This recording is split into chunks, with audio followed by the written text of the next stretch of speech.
आपने जुडिशरी के बारे में कब सोचा? आपको कब लगा कि मुझे जज बनना चाहिए? कि कुछ लोग अपने परिवार में रेवोल्यूशनरी होते हैं। जी मैम। वो चीज मुझे बहुत इंस्पायर करती है। मुझे ऐसा लगा कि okay, I want to be that person. Ma'am, आप जब एक एस्पिरेंट थी और आज जब आप एक जज बन चुके हैं तो टाइम कैसे चेंज हुआ है? ये सर, सोसाइटी का मतलब जो नजरिया है वो किस तरीके से चेंज हुआ है? जो रिलेटिव्स हैं वो किस तरीके से अब देखते हैं? सब बदलता है, जी ठीक है, और रातों रात सारी चीजें बदलती हैं। जी मेरा सपना सबसे ज्यादा बड़ा था, ठीक है, चाहे कितने भी हर्डल्स आ जाएं, चाहे कुछ भी हो जाए, आई न्यू कि अगर मैं यहाँ पे निकली हूँ तो there is no going back. देखिए, सबसे पहले तो मैं ये कहूंगी कि अगर किसी की भी कमी होती है ना, और अगर आप उस कमी को पकड़ लें और आप वहीं से चालू करें, तो मुझे लगता है कि देयर इज नथिंग जो आपको पुल बैक करेगा। एक ये एस्पिरेंट्स के अंदर बहुत नॉर्मल चीज है कि व्हाट इफ हमें नहीं आया तो, व्हाट इफ ऐसा क्वेश्चन आ गया जो हम नहीं कर पाए तो।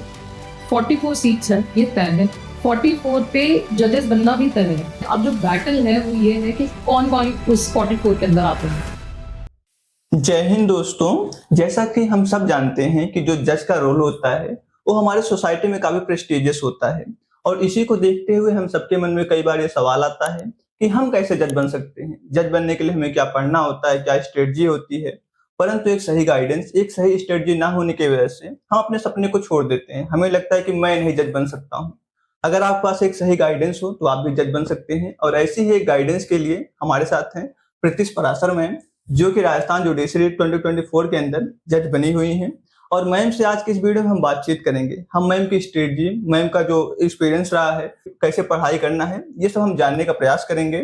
तो चलिए, आप ज़्यादा कीमती समय नहीं लेते हैं और मैम के साथ बातचीत को आरंभ करते हैं। तो सबसे पहले मैम आपका बहुत बहुत धन्यवाद कि आपने Thank you अपना so much, बहुमूल्य sir. समय हमें दिया। मैम, हम सबसे पहले चाहेंगे कि आप अपने एजुकेशनल बैकग्राउंड के बारे में थोड़ा सा हम सबको अवेयर करा दें, क्योंकि एक जो एजुकेशनल बैकग्राउंड होता है वो काफी एस्पिरेंट के मन में होता है कि हम क्या पढ़ें, कैसे जज बनना होता है, क्या जी। पढ़ना होता है। जी, सबसे पहले sir, thank you very much Thank for you, calling me here and providing me this opportunity where I could give meaning to my voice.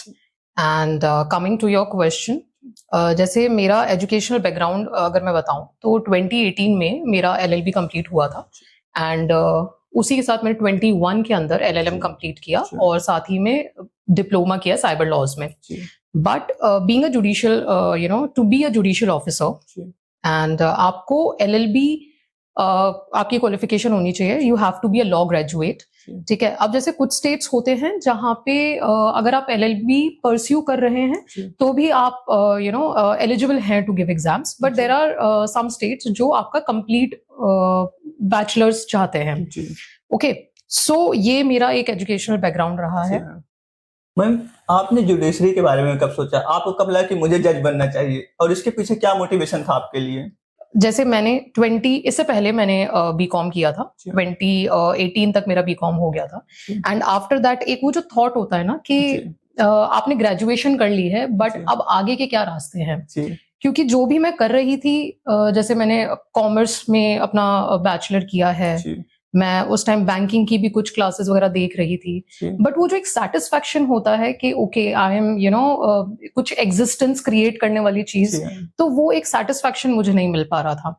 And I always had that vision, I always had that dream to achieve something very that thing, जो एक milestone जैसा लगे। And so more और less I was not satisfied whatever I was doing.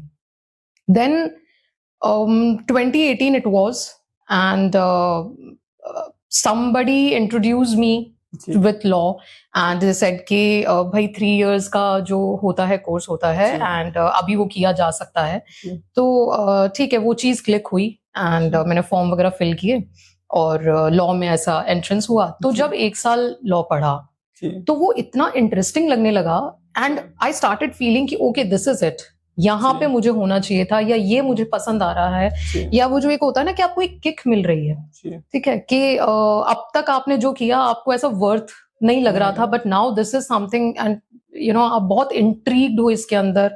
तो वो feel वहां से आने लगी। Then 2017 I came to know कि जुडिशियल ऑफिसर्स के एग्जाम होते हैं। There is Rajasthan judicial services जो कंडक्ट करवाती है, एंड यू कैन बी जज by that. And that was the day I decided कि ओके, दिस इज इट। इसका एक सबसे बड़ा रीजन सर मैं ये कहूँ ये भी है, क्योंकि मेरे पूरे ब्लड लाइन में there is not a single person who has ever read the law of this country. जी मैम, मैं आपसे क्वेश्चन इसीलिए पूछा क्योंकि आपके पूरे फैमिली में इससे पहले जी। फैमिली बैकग्राउंड नहीं था जी। लॉ का। जी, जी। तो कोई नहीं है ना, तो जी। अब क्या होता है कि एक देयर आर सम पीपल जो कुछ मुझे ऐसा लगता है जी। कि कुछ लोग अपने परिवार में रेवोल्यूशनरी होते हैं, जी मैम। ठीक है, एंड वो चीज मुझे बहुत इंस्पायर करती है। जी। तो मुझे ऐसा लगा कि okay, I want to be that person जी मैम। जो कुछ नया अपनी फैमिली के लिए या अपना पूरे बैकग्राउंड के लिए जी। कुछ मैं नया करूं। जी ma'am. So from that it all started and उस दिन से मेरे को ऐसा हो गया था कि I just want to do this and this is it. अब वो जो मैं बता रही थी आपको सेटिस्फैक्शन, यहाँ पे वो मुझे सेटिस्फैक्शन आ रहा था कि जी ओके, मतलब होता है ना कि आपको फाइनली ये चीज रियलाइज होती है कि आप इस चीज के लिए बने हो। जी मैम। तो दैट वाज अ किक और that made me come into this fraternity. 2018 LLB जब मेरा फाइनल ईयर चल रहा था, उसी के साथ मैंने अपनी क्लासेस कोचिंग वगैरह ली थी। एंड जब by the time I give 2018-19 वाला फर्स्ट अटेम्प्ट था वो मेरा, आई गिव दैट एग्जाम।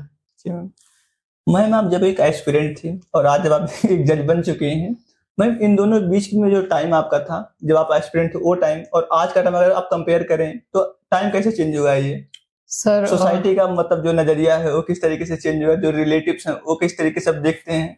देखिए, ये जो चीजें है ना, मतलब सब बदलता है, ठीक है, और रातों रात सारी चीजें बदलती हैं, ठीक है, बट बहुत इंपॉर्टेंट है कि आप जो हैं, मुझे ऐसा लगता है कि आप जो हैं वो चीज नहीं बदलनी चाहिए। तो अगर आप मेरा पर्सनली मेरा पूछेंगे तो नहीं, मुझे नहीं लगता कोई बदलाव आया है। मैं तब भी वही थी, आज भी वही हूँ। 4 महीने हो गए रिजल्ट आए हुए, बट मैंने एक बहुत लंबा कह सकते हैं कि बीइंग एन एस्पिरेंट मेरी जर्नी बहुत लंबी रही है, तो कहीं ना कहीं मेरे अंदर से निकलती नहीं है, ठीक है, और मैं चाहती हूँ कि वो ना ही निकले ताकि मैं ग्राउंडेड रहूं। बिल्कुल मैम। और ये होना भी चाहिए, ठीक है। और अगर सोसाइटल नॉर्म्स की बात कही जाए तो सर वो तो रात दिन का अंतर हो गया है, बट फाइनली मुझे ऐसा लगता है कि एवरी पर्सन हैज वॉइस, है ना, हर किसी इंसान के ओपिनियंस होते हैं, वर्ड्स होते हैं, और जब आप कुछ नहीं होते हैं, ठीक है, तो उनको कहीं ना कहीं वो वेटेज नहीं मिल पाता है।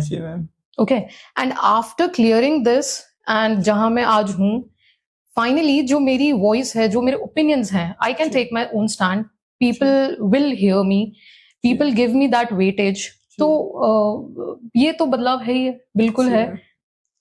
मैम जो आप एक एस्पिरेंट थी, वो जो आपका जर्नी रहा काफी लंबा रहा, अप्रॉक्स आपको 6 साल का टाइम लगा।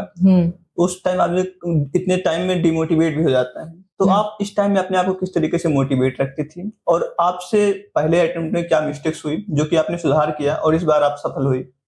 सर मोटिवेशन की अगर मैं बात करूं, सबसे पहले आपने बताया 6 साल का जो बिल्कुल बहुत लंबा वक्त है, एंड 2018 से जो स्टार्ट हुआ था सपना देखने का सफर, उस पर मेहनत करने का जो जितना भी टाइम था, वो 24 में जाकर के वो कहते हैं ना कि एंड हुआ है, and I achieved what I was dreaming for.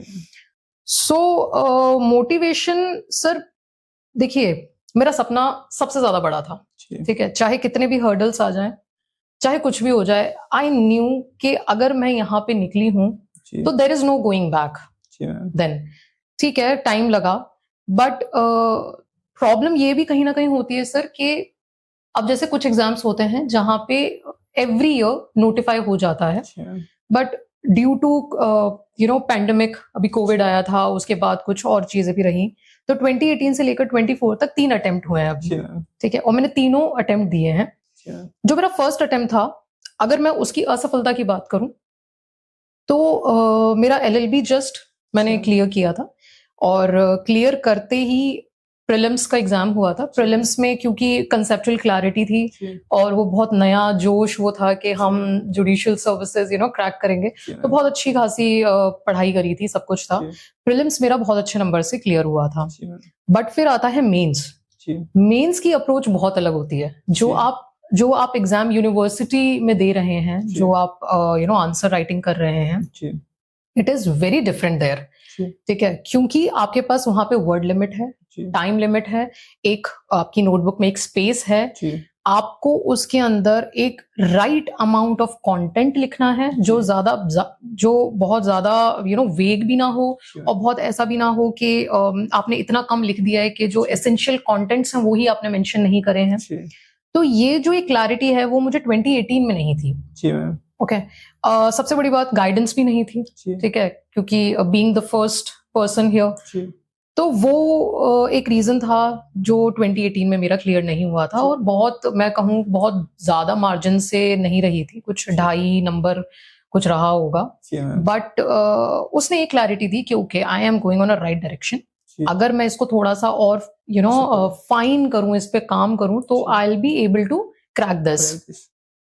फिर आता है 21 का अटेम्प्ट। जी 21 में my answer writing was top notch. जी ओके मतलब आंसर राइटिंग के अंदर बहुत सारे ऐसे आंसर्स भी थे जिसके अंदर मुझे फुल मार्क्स भी मिले हैं, जैसे जी मैम। कहा जाता है इट्स अ थिंग। और अब तो मैं मिथ बोलूंगी जी कि फुल मार्क्स नहीं देते हैं, बाकी जबकि मेरे ऐसे आंसर्स थे जिसमें से मुझे 3 आउट ऑफ 3 भी मिले हैं, जी 6 आउट ऑफ 6 भी मिले हैं, जी मैम। ठीक है। और ये मुझे कैसे पता चला है, मैंने आरटीआई से अपनी नोटबुक्स निकलवाई थी, ठीक है, एंड तो मुझे ये चीज पता चली। जी बट 21 के अंदर क्योंकि मेरे आंसर राइटिंग वगैरह सब बढ़िया था, जी बट जो एक स्पीड लिमिट होती है, एक जो वर्किंग मतलब कितना लिख रहे हो, कितने टाइम में आपको मैनेजमेंट करना है, वो जो टाइम मैनेजमेंट वाला वो जी मैम। जो एक वो चीज होती है, वहां पे मेरा वो लैक हुआ था। जी एंड बिकॉज ऑफ दैट मेरा क्रिमिनल के अंदर जो जजमेंट राइटिंग का पोर्शन है जी। वो बिल्कुल मिस हो गया था। जी। सिविल के अंदर भी order writing, judgment writing miss हो गया था। जी तो आप ये लगा लीजिए कि 200 में से 40 नंबर का तो मैंने अटेंड ही नहीं किया, जी मिस हो गया वो तो चला गया। तो जी। आप और मैं एक्सपेक्ट करूं फिर 100% रिजल्ट, तो वो तो नहीं जी। हो सकता था। बिल्कुल मैम। तो 21 मेरा आधे नंबर से मेंस रह गया। तो ये जो मेरी 2018 की और 21 की जी जो मिस्टेक्स थी, जी उन सबको मैंने कंपाइल अप करके, जी जो मेरी गलतियां थी उन सबको देखकर, और फिर मैंने वो I just worked on it. मैंने आंसर राइटिंग पे फोकस किया, मैंने जजमेंट राइटिंग पे फोकस किया, जी। मैंने अपने ऐसे राइटिंग्स पे फोकस किया, जी ma'am. And after that I was all set for जी। 24 रिजल्ट। जी I was all set then. जी मैम। मैम अभी आपने बताया कि टाइम मैनेजमेंट का जो रोल होता है, मतलब जैसे कि मुझे समझ में आया कि आपने बोला कि आपका कुछ क्वेश्चन छूट जा रहा था, आप जजमेंट नहीं लिख पा रही थी, तो यहाँ से मैं एक चीज ये निकाल पा रहा हूँ कि टाइम जो होता है काफी इंपॉर्टेंट होता है, टाइम मैनेजमेंट आपको आना चाहिए। तो मैम आपने टाइम किस तरीके से मैनेज किया, क्योंकि 21 में आपका टाइम की वजह से नहीं हो पाया, 2024 में आपका हुआ, तो इस टाइम आपने टाइम मैनेजमेंट पे कैसे वर्क किया? देखिए, सबसे पहले तो मैं ये कहूंगी कि अगर किसी की भी कमी होती है ना, जी मैम। और अगर आप उस कमी को पकड़ लें जी कि आपका ड्रॉबैक क्या रहा है, जी और आप वहीं से चालू करें, तो मुझे लगता है कि देयर इज नथिंग जो आपको पुल बैक करेगा, जी मैम। ठीक है। तो जैसे 2018 के अंदर मुझे मेरी कमी पता चली आंसर राइटिंग के कंटेंट की, जी मैम। 21 में मैंने उसको बहुत अच्छे से सुधारा। और वहां से मुझे एक पॉजिटिव फीडबैक मिला कि okay I worked on it जी and I got the result. जी सिमिलरली 21 में क्योंकि मेरा राइटिंग कभी भी वो होता है ना कि कुछ लोग राइटिंग में अच्छे होते हैं, कुछ लोग बोलने में अच्छे होते हैं, जी मैम। तो मेरा बोलने का हमेशा से एक अच्छा कंटेंट वगैरह सब रहता था, बट राइटिंग के अंदर कहीं ना कहीं मैं ना थोड़ा सा वो कर जाती थी कि कल मिल लेंगे, ये कर लेंगे। बट 24 के अटेम्प्ट तक मुझे रियलाइज हुआ कि ये कल तो मतलब फिर जीवन भर चलता ही रहेगा, जी मैम। है ना। तो उसको मैंने कैसे किया सच कि जब मेरा 21 का अटेम्प्ट नहीं हुआ, तो एक तो वो बहुत ही वो वाला जोन आ गया था, but then when I came out of that zone, the first thing I did was I started writing. ठीक है। By the end of the time जब एग्जाम आने वाले थे, तब तक मेरा ये था कि जितने भी एक्ट्स हैं, हमारे सिलेबस में जितने भी एक्ट्स होते हैं, उन सब की मैंने आंसर राइटिंग सब पढ़ लिया था, ठीक है। And the best thing what I did was मैं टाइमर लगा के, टाइमर ऑन करके अपने पास एक स्टॉप वॉच रखती थी, या फोन में आपके पास होता है अलार्म वगैरह सब होते हैं, तो मैं वो टाइमर लगा करके मुझे पता होता था कि ये जो आंसर है, या ये जो जजमेंट है, या ये जो ऐसी है, मुझे मेरे एग्जाम में इतना ही टाइम मिलेगा और मुझे इतने ही टाइम में करना है। तो आई डिड दैट, और वो एक रीजन था कि जिससे मेरा इस बार एक आधे नंबर का भी एग्जाम मिस आउट नहीं हुआ। ठीक है, and I did my my exam really really very well, और टाइम पे सब कुछ कंप्लीट हो गया था। जी मैम। तो एक ये चीज होती है कि time management, time is really important here. और काफी लोगों को देखा गया है कि यू नो टाइम से वो मैनेज नहीं हो पाता है तो पेपर छूट जाता है। फिर पेपर छूट गया तो फिर आप तो वैसे भी जो बाकी की भीड़ है उससे एक कदम तो पीछे वैसे भी हो ही जाते हैं। तो मैम अभी आपने आईटीआई का जिक्र किया है, आरटीआई जो मैम हमारा जो समाज है तो आईटीआई को एक दूसरे तरीके से देखता है कि समाज में किस तरीके से हेल्पफुल हो सकता है, पर एक एस्पिरेंट के लिए आईटीआई किस तरीके से हेल्पफुल है? अभी आपने बताया कि आईटीआई से आपको बहुत हेल्प मिला, तो मैं थोड़ा सा आप हम सबको बताएं। देखिए मेरा या कोई भी चलो, जैसे जो मेरे साथ फ्रेंड्स थे मेरे, और अब वो मेरे कलीग्स भी होंगे, ठीक है, और ये क्यों होंगे उसका रीजन ये है कि जब हमारा अटेम्प्ट क्लियर नहीं हुआ था, द वेरी फर्स्ट थिंग, देखिए आपकी क्या कमी है वो आप ही पहचान सकते हैं ना, और वो आप तब पहचानेंगे जब आप देखेंगे कि आपने किया क्या है, ठीक है। और मैंने बहुत लोगों को ये कहते हुए सुना है कि जब नहीं हुआ सिलेक्शन तो क्या ही नोटबुक निकलवा कर करेंगे। नहीं, अगर आप जब तक देखेंगे नहीं कि आपकी क्या गलती है, आपके मार्क्स कहाँ पे डिडक्ट हुए हैं, क्यों कट हुए हैं, क्या रीजन था, तब तक आप उस पर कैसे सुधार करेंगे। मैंने 2018 की नोटबुक भी अपनी आरटीआई के थ्रू निकलवाई थी, 21 की निकलवाई थी। और आप ये लगाइए, आप ये समझिए कि जब मेरा एग्जाम था, मेरी जो आरटीआई की नोटबुक थी, जो मेरी पिछली जो गलतियां थी, वैसे गलतियां नहीं, मेरी कुछ पॉजिटिव चीजें भी थी, ठीक है, तो वो मैंने हमेशा अपनी टेबल पे रखती थी, ठीक है, और उससे मैं एक सबक लेती थी कि अच्छा ये इस तरीके का क्वेश्चन है तो मुझे ये नहीं करना है। जहां पर मुझे अच्छे मार्क्स मिले हैं, अच्छा ये इस तरीके का क्वेश्चन है, दैट मीन्स मुझसे ये मांगा जा रहा है, मुझसे ये चाह रहे हैं, या एक एक्सपीरियंस है, ये एक वो होती है एक्सपेक्टेशन, हाँ, कि आप इस तरीके से इस आंसर राइटिंग को या जजमेंट राइटिंग को फॉलो कीजिए, ठीक है। तो मुझे ऐसा लगता है कि जितने भी एस्पिरेंट्स हैं जिनका ड्यू टू एनी रीजन, कितने भी नंबर अगर नहीं सिलेक्शन हुआ है, मेट्स नहीं हुआ है, तो आपके पास ये राइट है और इसको अवेल कीजिए कि आप आरटीआई से अपनी नोटबुक्स निकलवाइए, क्योंकि your notebooks can actually tell you कि आपकी कहाँ कमी है, ठीक है। और अगर आपकी जहाँ पे स्ट्रॉन्ग जो आपका एक वो है, तो वो तो आपको पता चल ही जाएगा, तो उसको आपको वैसे भी मेंटेन रखना है। तो ये है। तो मैम यहाँ पे जो आईटीआई काफी हेल्पफुल हो सकता है स्टूडेंट के लिए। बिल्कुल मैम, जो आपका ट्रेनिंग ग्रुप था, जो आपके फैमिली मेंबर्स थे, जो आपके रिलेटिव्स थे, उनका कितना सपोर्ट रहा आपके प्रिपरेशन के टाइम पे? सर देखिए, मेरा ये मानना है कि एक अकेला इंसान कुछ नहीं कर सकता, ठीक है। आज अगर मैं ये कह दूं कि होल एंड सोल सारी मेरी मेहनत है, सब मैंने किया, तो ये कहना बहुत गलत होगा, ठीक, क्योंकि आप अगर ये सोचते हैं कि आपको करना है, बट जो एक वो सपोर्ट होता है ना, वो फैमिली का, फ्रेंड्स का, एक अच्छी जो आपका एनवायरनमेंट है, वो बहुत ज्यादा रोल प्ले करता है। Like my family was really very supportive, और उन्होंने, अब जैसे ये मेरा थर्ड अटेम्प्ट था, I have been 6 years, but my family, my parents had never said कि भाई और कितना समय, या यू नो कुछ negative, they were always so helpful. उनको पता था, they had a believe in मी कि ठीक है, कोई दिक्कत नहीं है, इट्स अ हार्ड टाइम, नहीं हो रहा है, बट दैट डजंट मीन कि नहीं होगा।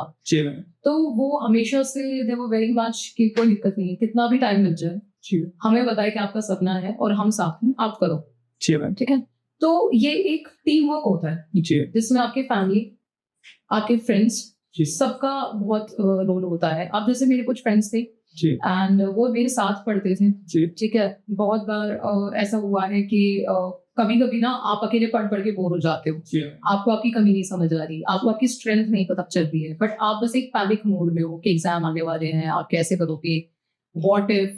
एक ये एस्पिरेंट्स के अंदर बहुत नॉर्मल चीज है कि व्हाट इफ हमें नहीं आया तो, व्हाट इफ ऐसा क्वेश्चन आ गया जो हम नहीं कर पाए तो वहां पे एक जो फ्रेंड का सपोर्ट होता है, जो एक अच्छी एनवायरनमेंट का सपोर्ट होता है, वो बहुत इंपॉर्टेंट होता है। जी तो मैम अभी हमने रिसेंटली देखा कि जो आरटीएस का जो एग्जाम पैटर्न है उसमें कुछ चेंज हुआ है, तो अगर आप थोड़ा सा उसके बारे में सबको अवेयर करा देती तो ज्यादा बेटर होता। सर पैटर्न तो खैर वही है जो जिस तरीके से 3 स्टेजेस होती हैं, prelims, mains and interview, but number of acts या नंबर ऑफ सब्जेक्ट्स थोड़े से इस बार बढ़ा दिए गए हैं, एंड नंबर ऑफ सीट्स भी काफी कम है इस बार।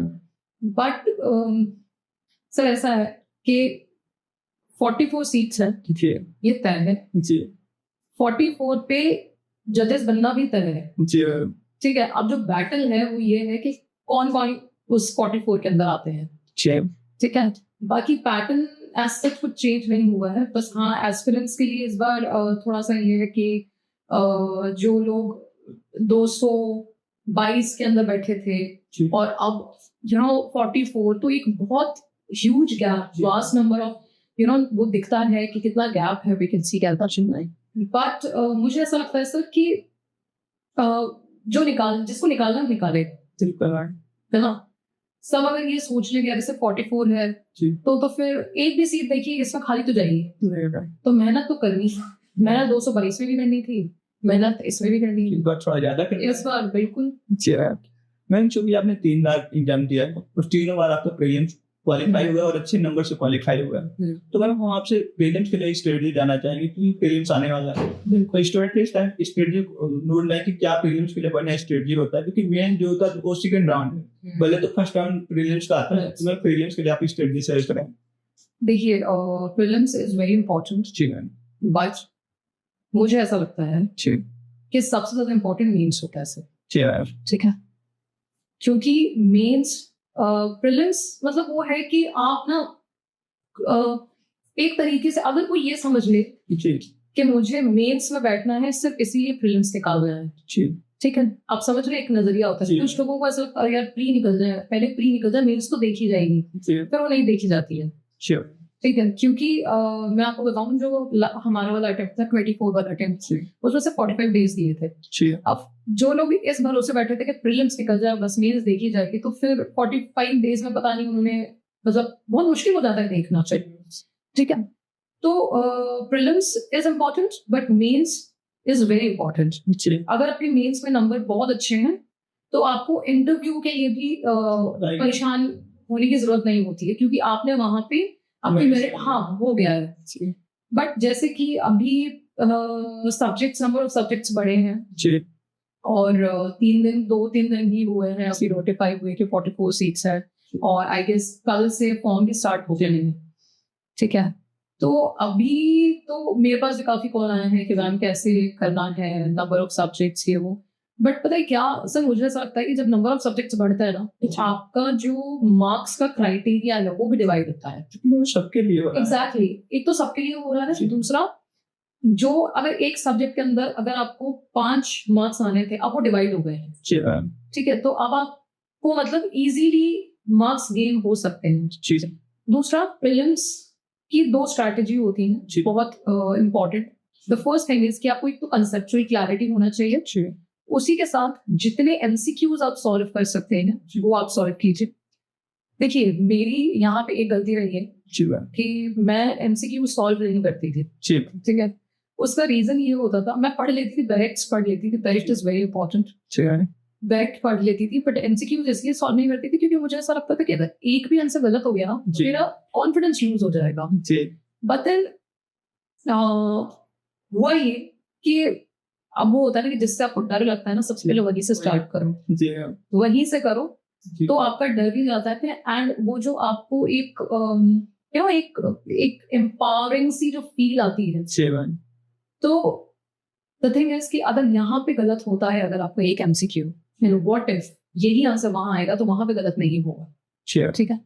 तो एमसीक्यूज करना इज वेरी इंपॉर्टेंट। दूसरा, व्हाट एस्पिरेंट्स जनरली डू जी के लॉ पे बहुत फोकस करते हैं, जी बट जो हिंदी इंग्लिश है जो प्रीलिम्स में 30 मार्क्स का आता है जी उस पे वो लोग नॉवल सा पढ़ लिया तो पढ़ लिया।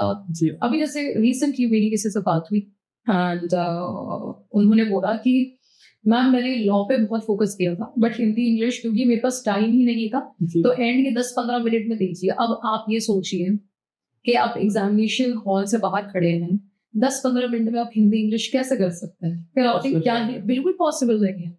मतलब जहाँ पे जो लोग महीने 2 महीने 3 महीने से प्रिपेयर करके आ रहे हैं उस 30 नंबर के लिए, वो 10-15 मिनट में क्या नंबर गेट करें। तो मैम एक तरीके से कि अपने आप को होप दे रहे हैं कि मैंने पढ़ा हुआ है, मैंने पढ़ा है बस, जी। है ना।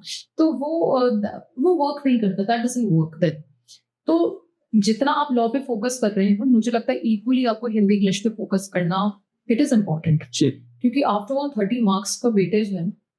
जैसे मैं आपको बताऊं, मेरा जो प्रीलिम्स था अभी 24 में, जी एंड मुझे 26 आउट ऑफ 30 हिंदी इंग्लिश में मिले थे. जी उसका रीजन ये भी था क्योंकि मैंने जूनियर लीगल ऑफिसर राजस्थान में एक एग्जाम पर टफ हुआ था, उसके लिए हिंदी इंग्लिश बहुत अच्छे से पढ़ा था. जी तो वहां पे भी मेरे को थोड़ा हेल्प आउट हुआ. दूसरा, I knew the power Hindi English की, जो लैंग्वेज की जो एक पावर होती है ना, वो मुझे पता थी कि अगर मेरे लॉ में थोड़ा भी डगमगाया ना तो मैं हिंदी इंग्लिश से निकाल ली. जी क्योंकि अल्टीमेटली लॉ सब पढ़ के आते हैं, और एंड मोमेंट पे सब, आप अगर एग्जामिनेशन हॉल के बाहर जाकर खड़े होंगे ना, जी तो सबके हाथ में लॉ की किताबें हैं, पेरेंट्स हैं, सब वही पढ़ रहे हैं. जी ठीक है, तो मैं ये कहूंगी कि हिंदी इंग्लिश फोकस करना बहुत जरूरी है. जी और MCQs for prelims, MCQs like number of MCQs आप कीजिए. जी ठीक है, उससे क्या होता है कि एक तो आप अप्रोच पता चलती है जी कि पर्टिकुलर सेक्शन के अंदर से किस तरीके से ट्विस्ट करके या किस तरीके का क्वेश्चन फ्रेम होता है, फर्स्ट थिंग. दूसरा, आपका एक कॉन्फिडेंस बिल्डअप होता है. जी ठीक है, क्योंकि आपको उस दिन कुछ नया नहीं लगता जी है ना कि अरे ये क्या है, क्योंकि आप ऑलरेडी प्रैक्टिस कर चुके हैं उस चीज जी की. तो इट्स दैट. तो मैम आपकी बातों से जो मैं समझ कर पा रहा हूँ वो ये कि यहाँ पे हमें किसी भी सब्जेक्ट को नेगोशिएट, मतलब उसके साथ नेगोशिएट नहीं करना है, सबको मतलब जी. बराबर वैल्यू देना है. ऐसा ना हो कि हम एक सब्जेक्ट पढ़ रहे हैं, एक सब्जेक्ट को छोड़ ही दे रहे हैं. और दूसरा ये, मतलब आपने बोला कि एमसीक्यू, तो हम एमसीक्यू भी 2 टाइप का होता है, मतलब जो एस्पिरेंट करते हैं, एक मॉक टेस्ट देते हैं, एक पीवाईक्यू होता है. तो ज्यादा इंपॉर्टेंट इसको देना है. देखिए, बहुत लोग कहते हैं कि पीवाईक्यूज से नहीं आता है. जी बहुत लोग मैंने सुना है कि पीवाईक्यूज क्योंकि आ गया तो वापस क्या आएगा, ऐसा नहीं है सर. 24 के अटेम्प्ट में 3 क्वेश्चन ऐसे थे जो 2019 में आए थे. एज इट इज क्वेश्चंस आए हैं. जी ठीक है, अब इससे ज्यादा भी हो सकते हैं. और तो अगर ये तो सिर्फ 2019-18 की बात बता रही मैं आपको. ठीक है, पीवाईक्यूज इसलिए इम्पोर्टेंट है, एक तो आपको पैटर्न समझ आता है, एक तो क्या होता है कि आप खुद एनालाइज करते हैं कि अच्छा राजस्थान में ये पैटर्न चला आ रहा है, जी तो अब नेक्स्ट क्या हो सकता है. जी एक तो वो भी थोड़ा सा एक विजन पता चलता है. ठीक है, अब जैसे बहुत सारे ऐसे क्वेश्चंस होते हैं जो दूसरे स्टेट्स नहीं पूछते हैं, जी but out of blue Rajasthan पूछ लेता. राजस्थान जो हाईकोर्ट है वो पूछती है वो क्वेश्चंस. तो वहां से आपको पता चलता है कि okay what certain kind of questions आपके इस बार पॉसिबिलिटीज है खेलना. ठीक है, तो पीवाईक्यूज इंपॉर्टेंट है. दूसरा, मुझे ऐसा लगता है कि अगर जो भी आप सब्जेक्ट पढ़ रहे हैं जी तो उस सब्जेक्ट के उस चैप्टर में से जितने आप एमसीक्यूज लगा सकते हैं वो कीजिए. जी और जो एक मॉक टेस्ट होता है दैट इज इम्पोर्टेंट. आप जब जा रहे हैं एग्जाम के लिए उससे कुछ 15-20 दिन या महीना भर पहले आप मॉक टेस्ट देना स्टार्ट कीजिए. जी और जहां तक हो, मुझे ऐसा लगता है कि जो कोचिंग इंस्टीट्यूट्स होते हैं, आजकल बहुत सारे कोचिंग इंस्टीट्यूट्स है जो मॉक टेस्ट कंडक्ट करवाते हैं जी अपने इंस्टीट्यूट में उठा करके. अगर हो सके तो कीजिए, एक ना एनवायरमेंट पता चलता है. जी मैम जैसे मैंने 2018-21 के अंदर ये नहीं किया था. मतलब मुझे बहुत ऐसा लगता था कि नहीं मैं खुद ही सब कर लूंगी. बट हाँ, बट ना सर ये गलती होती है. जब तक आप निकलेंगे नहीं ना, जब तक आप फेस नहीं करेंगे, जब तक आप देखेंगे नहीं कि आपके आसपास कितना कितना क्राउड है, तब तक आप ये नहीं समझ पाएंगे कि अच्छा किस लेवल पे कंपटीशन चल रहा है. जी मैम तो प्री के लिए मैं निकली, मैंने एक इंस्टीट्यूट में जाकर के अपना मॉक टेस्ट दिया था. And I came to know कि अच्छा चल रहा है, लेवल है. तो यहाँ पे अगर आपको स्टैंड आउट करना है तो आपको उस फील्ड में, उस क्राउड में, उस भीड़ में उतरना पड़ेगा. तो ये मुझे लगता है कि बहुत वर्क करता है. मैम क्या है, आप फुल टाइम एस्पिरेंट या फिर आप पार्ट टाइम एस्पिरेंट से? सर मैं तो फुल टाइम एस्पिरेंट थी. मैंने एस्पिरेंट की जर्नी जी है सर. और ये तो है कि आप फुल टाइम थी. कुछ एस्पिरेंट ऐसे नहीं कि मतलब पार्ट टाइम एस्पिरेंट साथ साथ कुछ और भी कर रहे हैं, कुछ लोग जॉब के साथ कर रहे हैं, कुछ लोग और भी कुछ करके कर रहे हैं. तो हम उनके लिए क्या है कि स्टडी होने चाहिए, वो अपने टाइम को किस तरीके से मैनेज करें.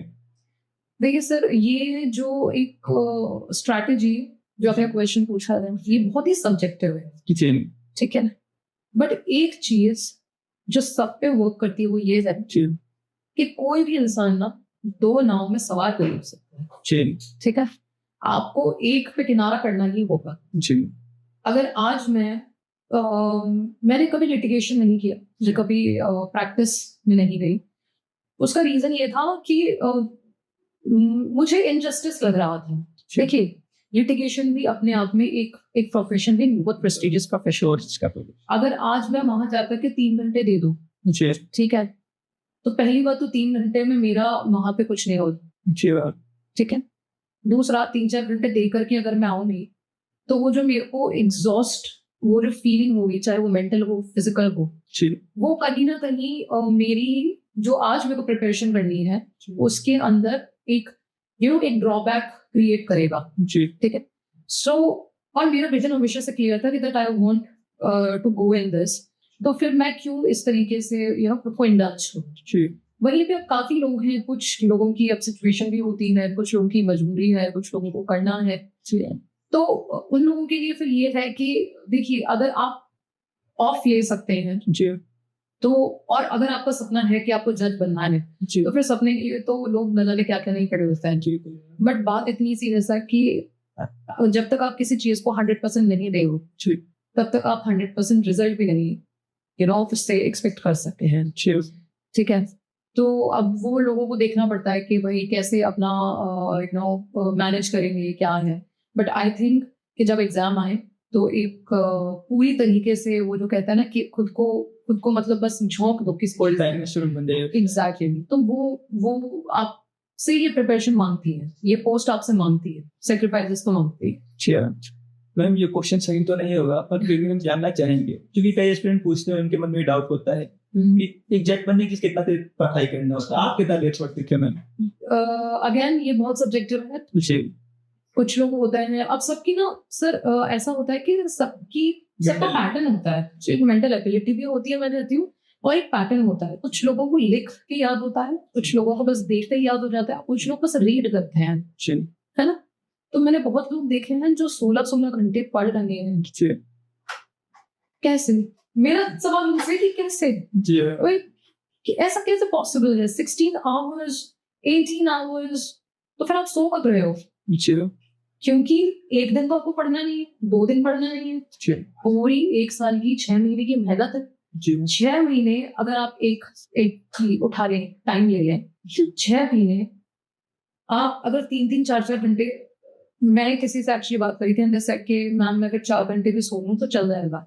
नहीं चलेगा सर, आप रोबो नहीं है, आप एक ह्यूमन बीइंग है। आपको एक प्रॉपर वो कहता है ना कि एक स्लीप की जरूरत है, सब कुछ चाहिए प्रॉपर फंक्शनिंग के लिए।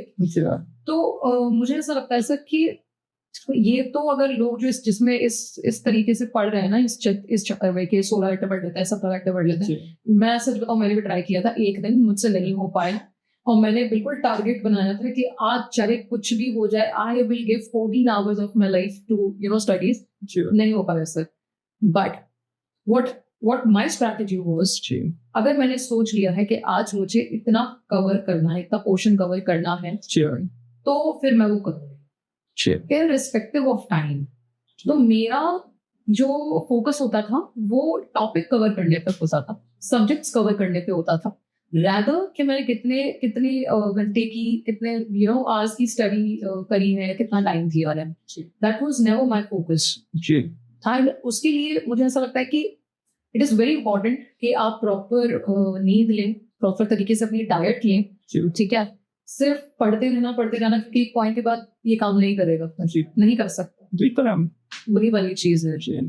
तो मैं समझ पा रहा हूँ आपके मतलब बातों से ये कि मतलब आप एक प्लान बना के पढ़ाई करिए, ना कि आप टाइम दे के पढ़ाई करिए। बिल्कुल क्योंकि लोग है ना, मतलब एस्पिरेंट्स बहुत ज्यादा ऐसे जाते हैं। अब जैसे देखिए सर, सबका ना एक बहुत ही पूरे दिन में एक टाइम होता है जब वो बहुत ज्यादा मैं कहूँ कि इनोवेटिव होते हैं, या एक पीक टाइम होता है, वो पहचानना सबसे पहले बहुत जरूरी है।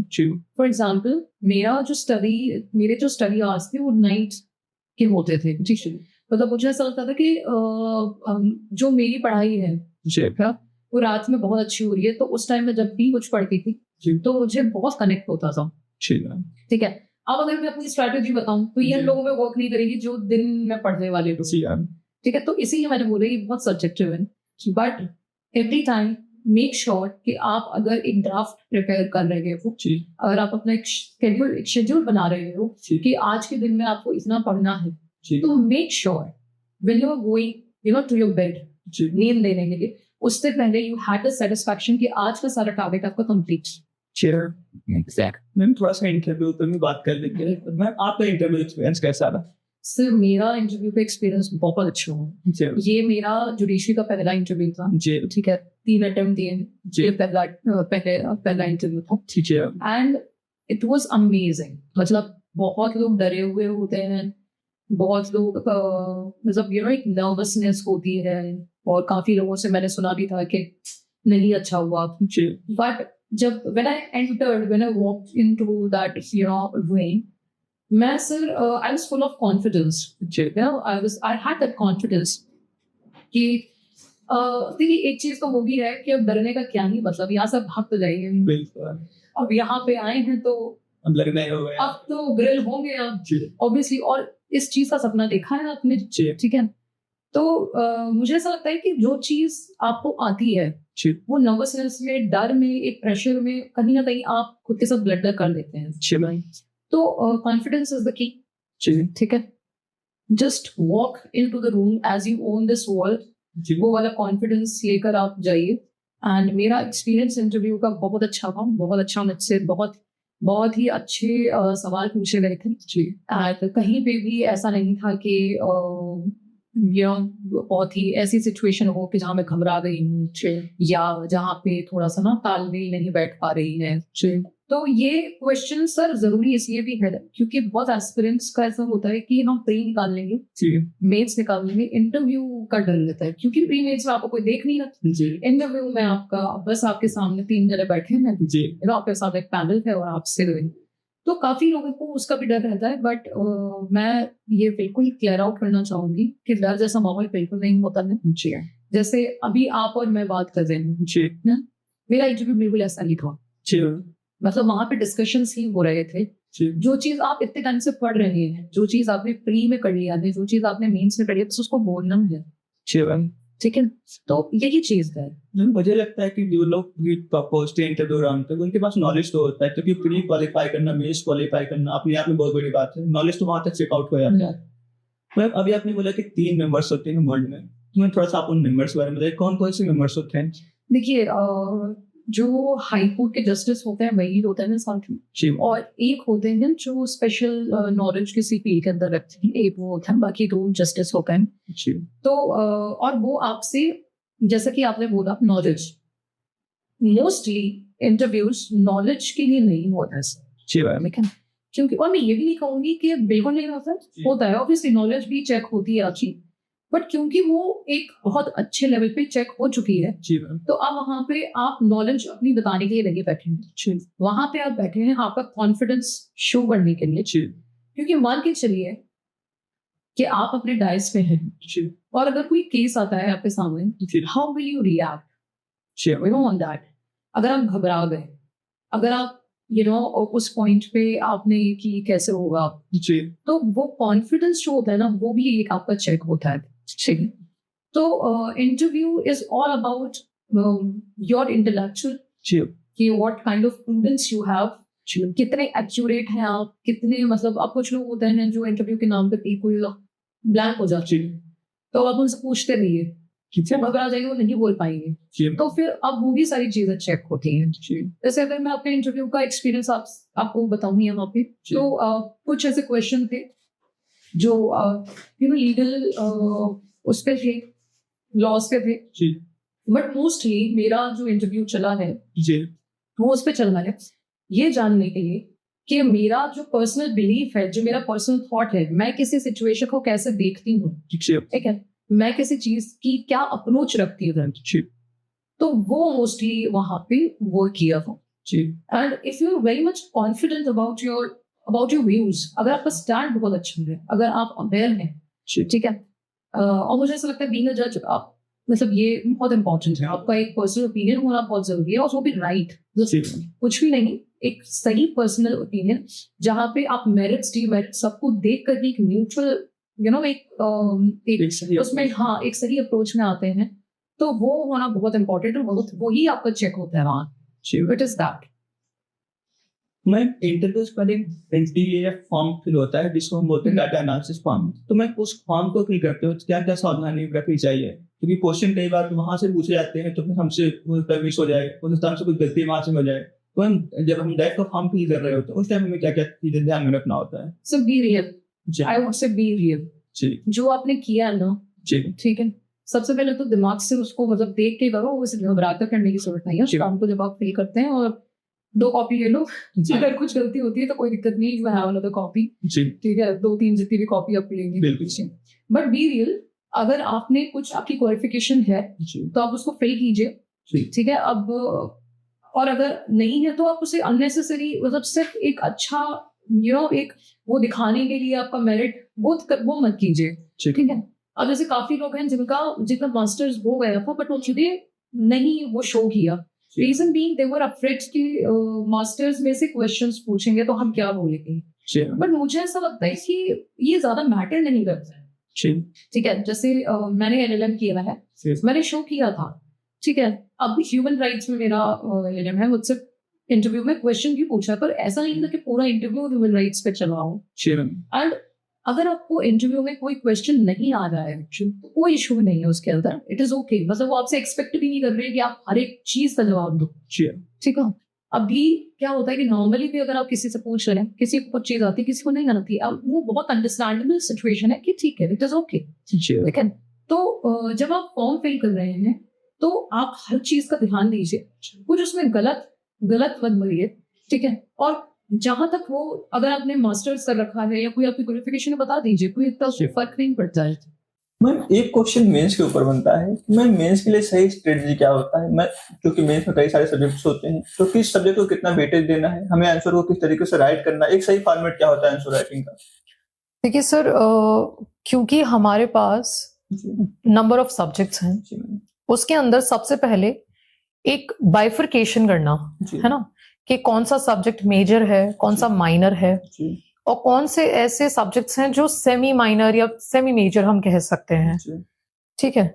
जैसे कि अगर कुछ सब्जेक्ट्स हैं, फॉर जी। एग्जांपल अगर हम ले लें इंडियन पीनल कोड, जी तो वो एक बहुत ही मेजर और बहुत इंपॉर्टेंट एक्ट है, जी ठीक है, कोड है। जी तो वहां पे जो क्वेश्चन फ्रेम होने के चांसेस हैं वो ज्यादा होते हैं, ज्यादा वेटेज में आते हैं। जी। पर ये कह देना कि माइनर को आप लेट गो कर दो, बिल्कुल भी सही एक अप्रोच नहीं है। जी तो मैं ये कहूंगी कि हर सब्जेक्ट को, अगर आप क्रिमिनल सीआरपीसी को जी जितना वेटेज दे रहे हैं, तो आई वुड से कि आप इनडिसेंट रिप्रेजेंटेशन ऑफ वुमेन, जिसके अंदर सिर्फ 7-8 सेक्शन ही हैं, 8-9 सेक्शन ही हैं, उसको भी आप उतना ही वेटेज दीजिए, जी ठीक है। क्योंकि क्या होता है कि जब आप मेंस का जब आपके पास क्वेश्चन आता है, जी तो वहां पे नंबर ऑफ, अब ये पॉसिबल नहीं है ना कि आप सारा पेपर मेजर सब्जेक्ट से ही बना लें, जी ठीक है। तो बहुत सारे क्वेश्चंस ऐसे फ्रेम होते हैं जो माइनर से होते हैं, जो 6 नंबर में या 4 नंबर में पूछ लिए जाते हैं। जी तो बहुत इंपॉर्टेंट है आप हर एक एक्ट पे, हर एक सब्जेक्ट पे अपना फुल कमांड रखें, जी ठीक है। अब जैसे आपने पूछा कि क्या एक पैटर्न आता है क्वेश्चन का, जी तो देखिए राजस्थान जुडिशियल सर्विसेज की जब हम बात करते हैं, तो उसके अंदर मेंस में जी 2 दिन एग्जाम चलता है, जी ठीक है।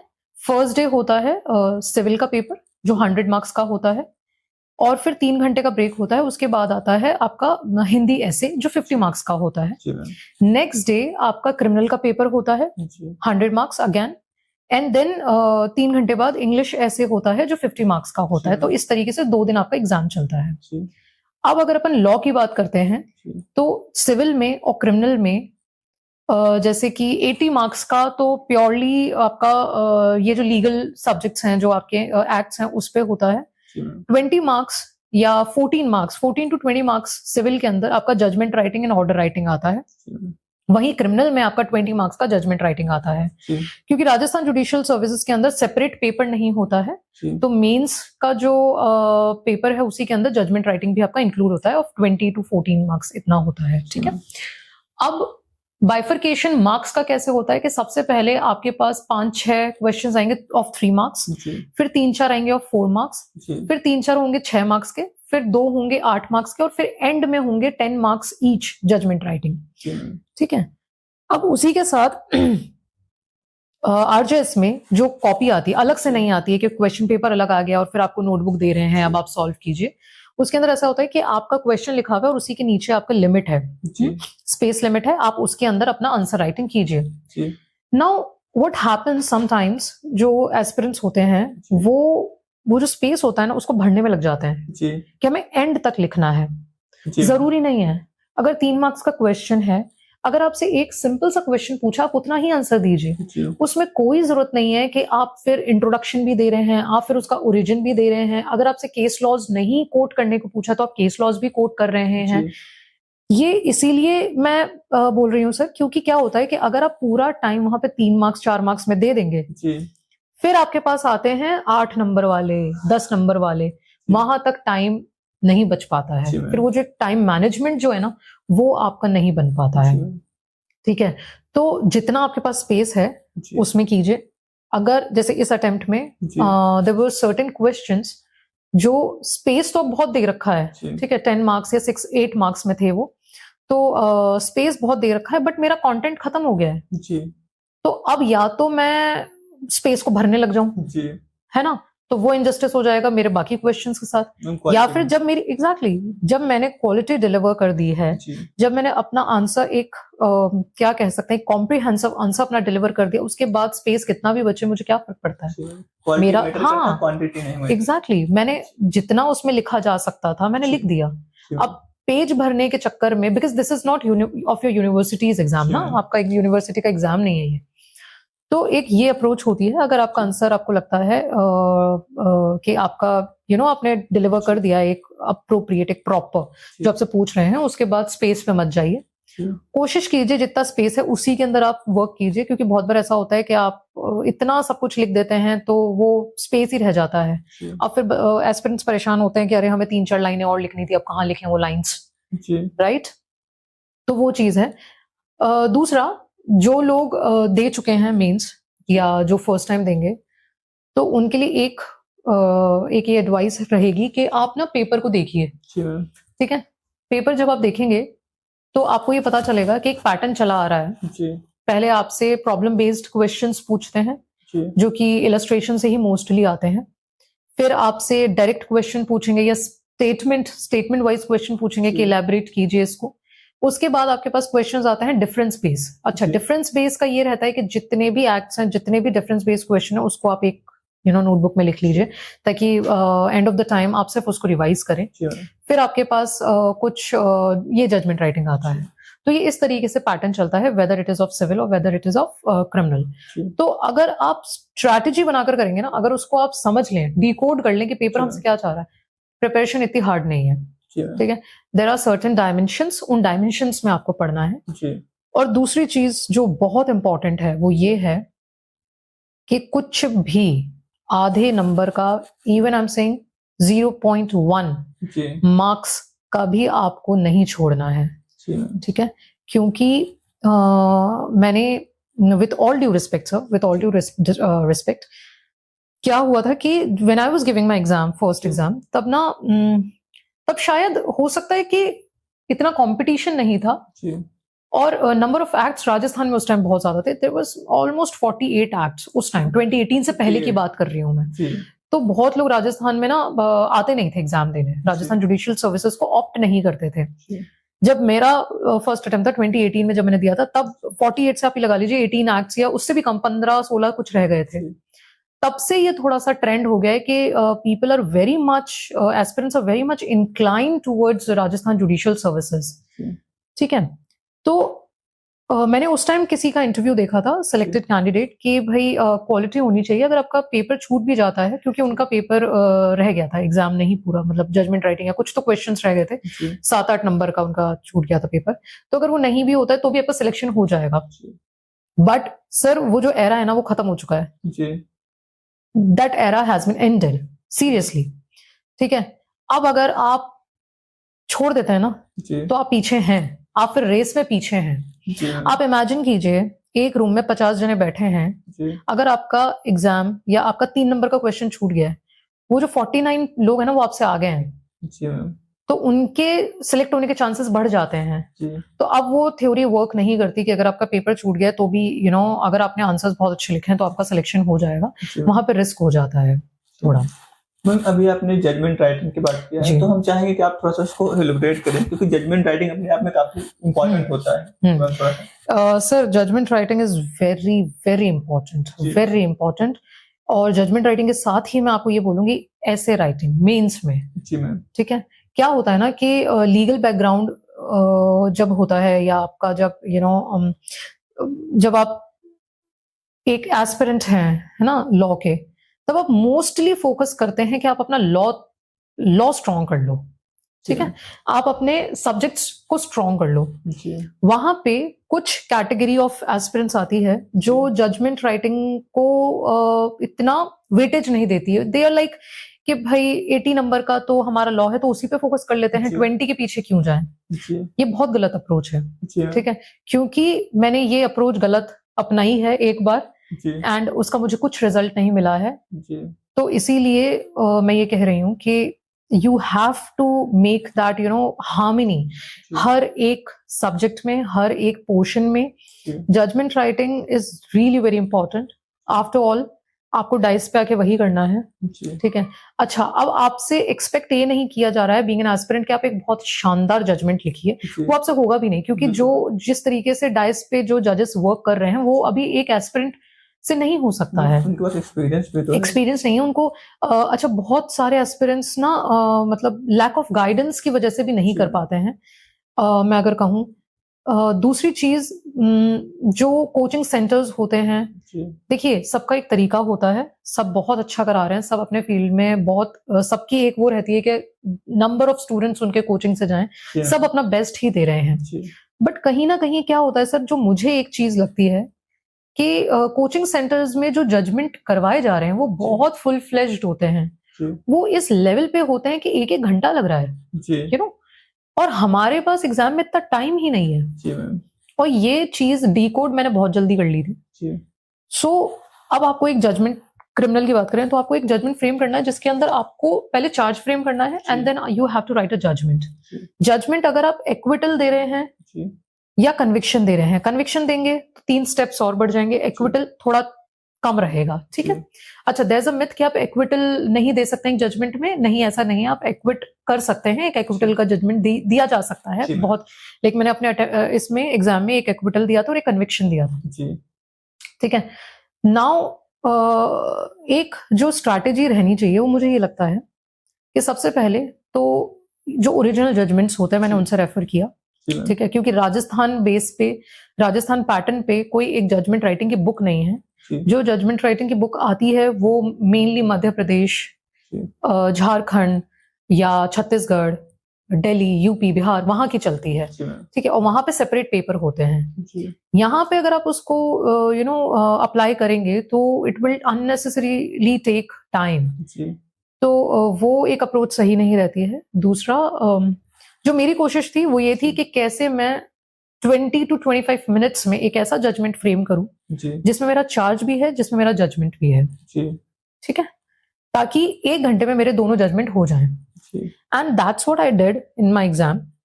मेरा एक जजमेंट था जो मैंने 25 मिनट्स में फ्रेम किया था, कन्विक्शन वाला, और एक जजमेंट था एक्विटल का जो मैंने 16 to 17 मिनट्स में फ्रेम कर दिया था विद चार्ज।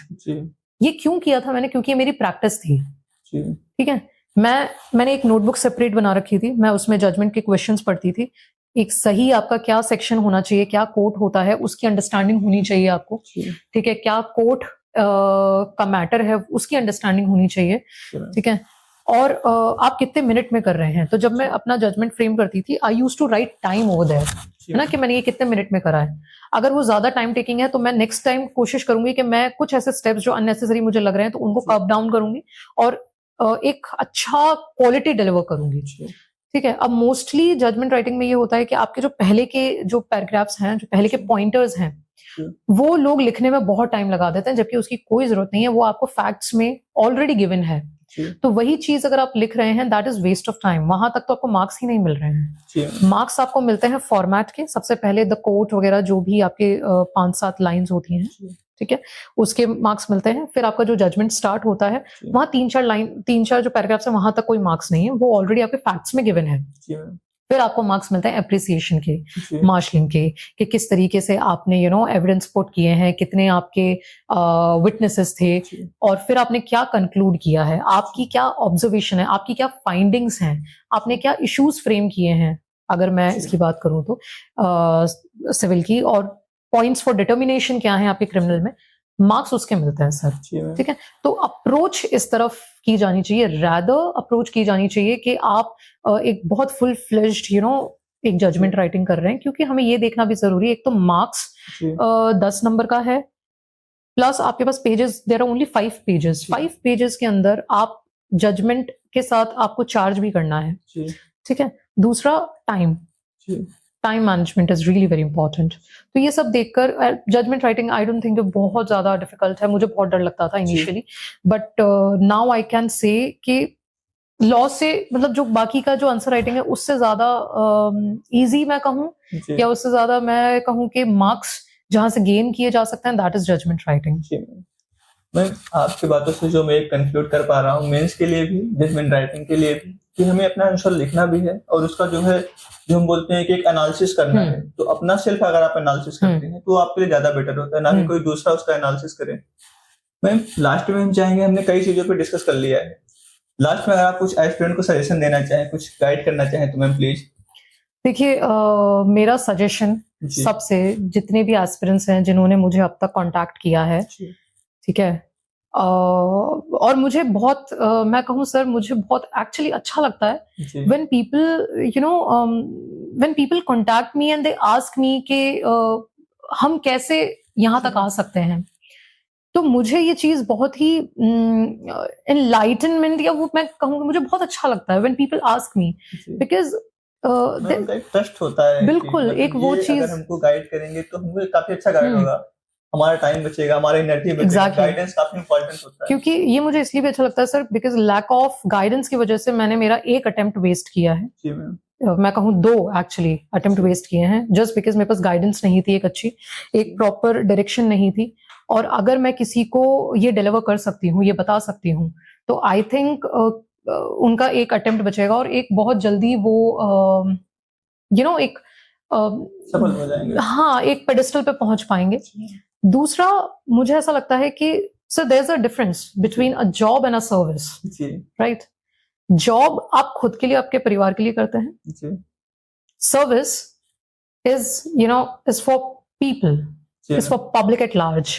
जी ठीक है, तो जितना मैंने सीखा है, जो मैं यहाँ तक हूँ, मुझे ऐसा लगता है कि अगर ये चीज जी मैं डिलीवर कर सकूं, जी ठीक है, तो वो मेरे लिए बहुत एक बड़ी चीज है। And if any person, any aspirant get motivated और गेट दैट इंस्पायर जी मेरे शब्दों से या मेरे एक्ट से, मेरे कंडक्ट से, जी तो मुझे ऐसा लगेगा कि okay, that is okay, I have done something good in this society. जी after all I have to work for society, right? जी तो अब सोसाइटी के लिए काम करेंगे तो सबसे पहले हम ये देखेंगे ना, हमारी फ्रेटर्निटी के बिल्कुल अंदर भी जो लोग हैं उनको मैं कैसे Guide करूं। कितना ऑप्टिमम वहां तक रीच कर पाऊं।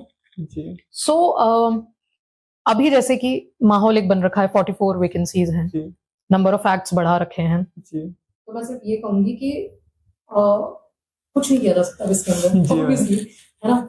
44 वैकेंसीज तय है, जी उस पे जजेस का सिलेक्शन तय है। जी अब बस ये देखना है by the end of this year कि उस 44 में किस किस के नाम हैं। जी मैम। और अगर आपके अंदर डिटर्मिनेशन है, जी अगर आपके अंदर दैट अर्ज, वो जो एक अर्ज होती है ना, वो जी। एक जिद है, जी वो एक ज़ील है, तो आ जाओ उस 44 में बस, जी मैम। ठीक है? क्योंकि नंबर ऑफ वैकेंसी कम हो, ज्यादा हो, जी। हमको एक सीट चाहिए, जी मैम। और चाहे 222 हो, चाहे 120 हो इससे पहले, जी चाहे अब 44 हो, एक बार आई थी 35, जी सिलेक्शन तब भी हुए हैं। जी जिसका होना है, जो मेहनत करेगा उसका तब भी सिलेक्शन होगा। जी बस ये ऐसा है कि अब ट्रायल बेस नहीं है, जी है ना, मैम। कि एग्जाम देकर देख लेते हैं, जी वो चीज नहीं, एक तो चलेगी। दूसरा कि इतना पढ़ लिया, इतने में हो जाएगा, वो भी नहीं चलेगा, जी मैम। ठीक है? क्योंकि आपको ये समझना बहुत जरूरी है कि जितना आप कर रहे हो ना, उससे जी। 2 गुना कोई और कर रहा जी है, मैम।